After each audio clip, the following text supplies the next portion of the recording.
Hello there. My name's Trey Rainey, and today I will be presenting to you Deliverance, a novel written by James Dickey, which was later adapted into a film.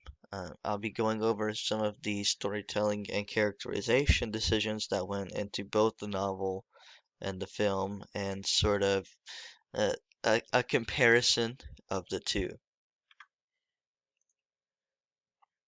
Like I said previously, Deliverance is a 1970 novel written by James Dickey.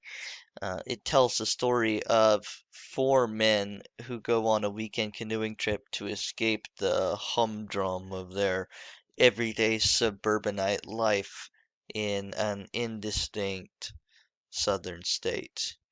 The men quickly discover that they are in no way prepared for what awaits them on the Kluawasi River, and the book has very heavy and dark themes about exploring the psychological place of civilization and society and the people who live in it and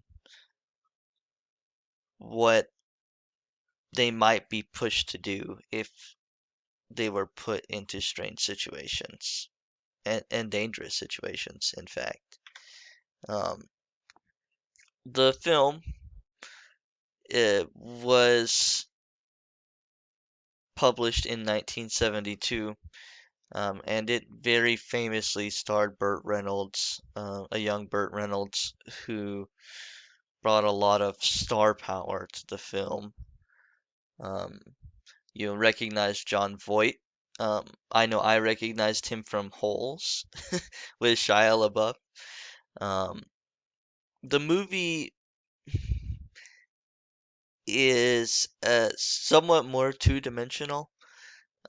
It very much comes across as a sort of thriller, though it keeps the same sort of plot points as the novel, namely that of four middle-aged men going down a river and getting more than what they bargained for. Uh,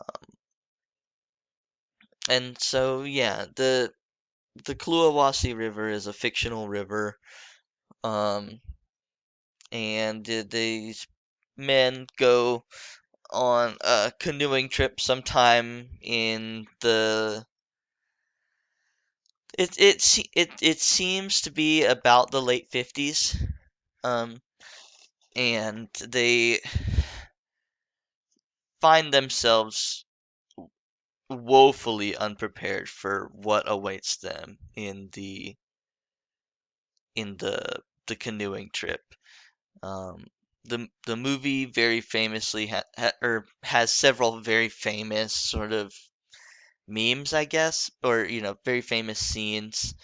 Um, the first being the dueling banjos, which most people will know, even if they've not seen the movie. There's very like distinct banjo lick that the movie sort of created. And then, of course, there's the very infamous scene with the mountain man that I'll talk about more later. Um, some of the major differences here in the movie um, is that there were quite a few very, very important details that were almost lost in translation. Um, one of the big parts of the novel is that we get it from a first person point of view, and from Ed, John Voight's character, um, who sort of narrates his experiences. And even though he's very clearly the protagonist of the film, we don't get a lot of his deep commentary like we do in the novel. Um, there's a lot of internal dialogue that brings a lot of very heavy weight to the situations that Ed finds himself in, and the movie just doesn't do a very good job of translating that. Um, Similarly, um, Lewis, he is portrayed in the movie as a sort of man's man, and he, is the one who came up with the idea for the trip. And this is very similar from the novel. Um, However, the real characterization we get for Lewis in the movie is that he is just sort of there. Right, and we get this voiceover at the very start where they explain that they're going on a trip, and this is like a once in a lifetime opportunity because the river's going to be dammed in 6 weeks, and the whole valley will be flooded and turned into a lake, which will sound very familiar to most of us, as that's exactly what happened with Lake Lanier, and there's very famously the lost city of Gant, which is buried underneath Lake Lanier. Um, and so Lewis in the novel is portrayed as almost like a doomsday prepper before they sort of existed. He talks very much about wanting to be free from society and, you know, fantasizes almost about building the right skills to be able to survive if society were to collapse in some sort of nuclear holocaust. Um, and in the movie, he just kind of comes out as like a outdoorsman asshole.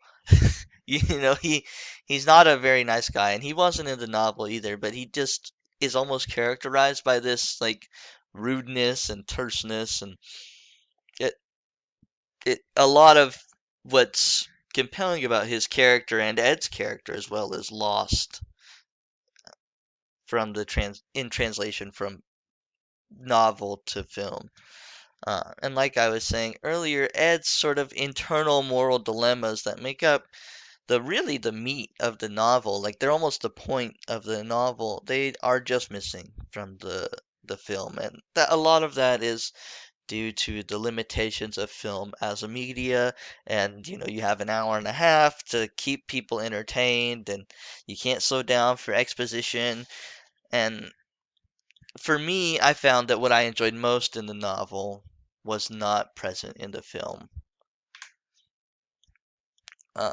And so yes, I've talked about Ed and Lewis as foils, and from this article I've got here, the Ballad of Ed and Lewis was actually written by a law professor, um, who talks about social contracts and what's right and wrong, and is there a time to, uh, you know, is there a situation where it's okay to denounce the social contracts that make society work? But he talks a lot about the relationship between Lewis and Ed. Um, and there's a quote from the novel here, where Ed is talking about Lewis and says, Lewis was the only man I knew who could do with his life exactly what he wanted to, referring to Lewis's almost eclectic collection of hobbies: weightlifting, archery, fly fishing. In the novel, he knows how to butcher and do tanning. He Ed very much looks up to Lewis at the start of the novel and a little bit in the film. Um, but this is this relationship changes as the nature of the situation on the Kluawasi River changes. Um, and so one of the things that I really want to talk about is how the region is portrayed in the novel versus how it's portrayed in the movie. In the novel, there's a big sense that there is man versus nature. Um, and the environments in which the men find themselves in play a large part of the challenge of what they're doing. Um, and the position they find themselves in, so isolated from society, adds fear and uncertainty into their situation and is a force to be reckoned with all on its own. Um, this is something I found was missing from the movie, and one of the things I find led me to feel like it was more one-dimensional, um, very sort of flat. Um, and the nature and mystique that the Kaluawasi River and the forests surrounding it played in the novel is very reminiscent of earlier American literature, like Whitman and Thoreau. It's very much untamed wilderness. And compare that with Appalachia in the movie.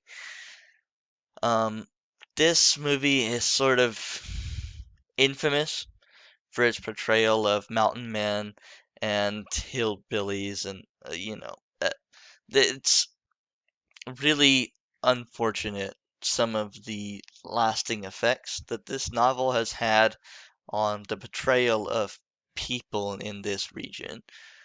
Um, it the um, environment plays mostly a backdrop role in the film, and a lot of the danger comes from the individuals. Um, they are portrayed as strange and dangerous. Um, I alluded to this earlier, but this movie is very much it's led to some very damaging stereotypes that still live on today. And it is, of course, the infamous origin of the um, this I I feel almost strange saying it, but it's the origin of the line, "You got a purty mouth, boy," and that's sort of become inextricable from the people who live here. Um, and so that leads me to another point here I have. I work as a grant writer for a nonprofit that operates in Northeast Georgia, and the whole film was filmed in Rabun County, um, where the film was less well received. Um, many people thought that it did a very unfair job of representing what life was like. And one of the main antagonists is actually just a local. The man could not write, could not read, and had never acted before. Um, and so a lot of people from Rabun County felt like it presented a negative image of the people who lived in and around Appalachia. Um, there's a whole documentary which I have had the dickens of a time actually finding, um, called The Deliverance of Rabun County. It was crowdfunded in 2012 and talked about the reception of the movie in the county and sort of some of the effects that it's had. Um, in summary, though, the Deliverance novel is a much more complete experience, whereas the movie is a much more one-dimensional and thriller sort of experience. Thank you for your time, and I hope that you have learned something and that maybe Deliverance is next on your to read or to watch list.